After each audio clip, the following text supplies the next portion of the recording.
Same is true of our culture today.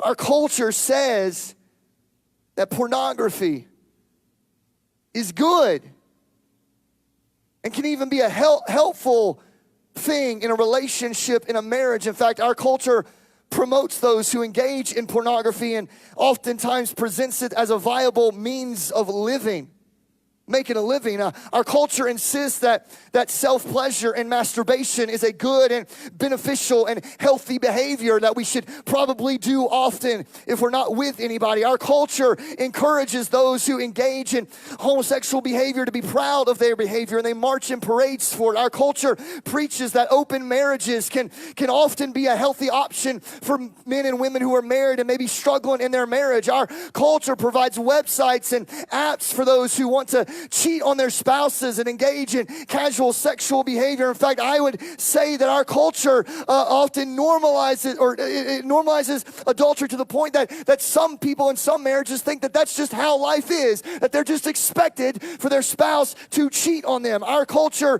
promotes the posting of revealing and provocative and sometimes pornographic content under the guise of, quote, body positivity. Our culture advocates for fornication and paint sex outside of marriage as normal and good activity, and they paint sex inside of marriage as boring and restrictive. Our culture says that the best way for someone to show commitment and love when dating someone is through sex and not through a ring and a covenant before God. Listen, I could keep going with things about what our culture says, but what I'm trying to say is our culture is wrong.